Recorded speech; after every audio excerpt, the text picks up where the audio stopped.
ખોટું નથી લખ્યું. નહીં તો પેલા તો ઘણા બધા લોકો એમ કહેતા, હવે આ બધા વક્તાઓ ને આ બધા ડોસું આ બધા મંડળમાં ગાયા કરે, હવે આવું થોડું હોય.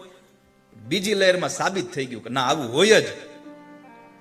કોઈ કોઈનું નથી રે, કોઈ કોઈનું નથી રે, અલ્યા નાહક નામરો બધા મથી મથી રે, કોઈ કોઈનું નથી રે. આ મારો દીકરો ને આ મારો બાપ છે, આ મારી ઘરવાળીને આ મારી માત છે, એલ્યા મુવાની સંગાથે કોઈ મરતું નથી રે, કોઈ કોઈનું નથી રે. બધા કહેતા હોય અમને અમારા ઘરવાળા બહુ વાલા, મારો દીકરો બહુ વાલો.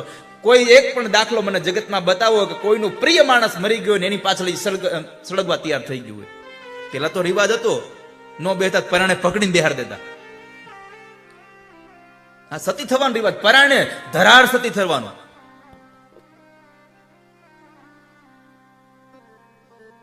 અત્યારે તો મર્યો ન હોય તે પેલા તો બીજું ગોતતા હોય.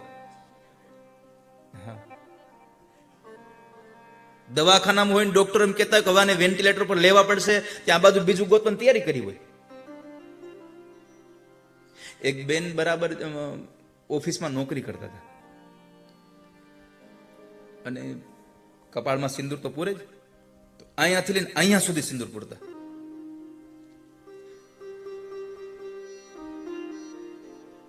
તેમાં ધીમે ધીમે એક વખતના સમય એના ઘરવાળા બીમાર પડ્યા ને એને દવાખાને લઈ ગયા.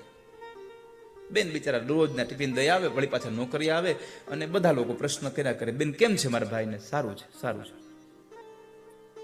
ડોક્ટરો ધીમે ધીમે કહેતા જાય કે હવાની તબિયત બગડતી જાય છે. એમાં બેન ધીમે ધીમે ઓલો સિંદૂર ઓછો મીંડા કરવા, એની સાઈઝ ઘટાડી, ધીમે ધીમે ટૂંકી થવા માંડી. એટલે કોઈએ પ્રશ્ન કર્યો કે બેન આ તમે રોજ લાંબો સિંદૂર પૂરી નાખો ને આ ટૂંકો કેમ કરાવો? તો કે તમારા ભાઈની તબિયત હાવ ધીમે ધીમે બગડતી જાય છે. તમારા ભાઈની તબિયત ધીમે ધીમે બગડતી જાય છે. એટલે 15-20 દિવસ થયા અને બેને પાછું આવડો મોટો આમ સિંદૂર પૂર્યો. એટલે ઓફિસમાં આવ્યા એટલે ઓફિસના એના સહકર્મચારી પૂછ્યું કે બહુ સારું થયું બેન, મારા ભાઈની તબિયત સુધરી ગઈ લાગે, તમારો આ સેથો લાંબો થઈ ગયો. એ કે ના ના, એની હવે સુધરે એમ નથી, એટલે મેં બીજું કરી લીધું છે.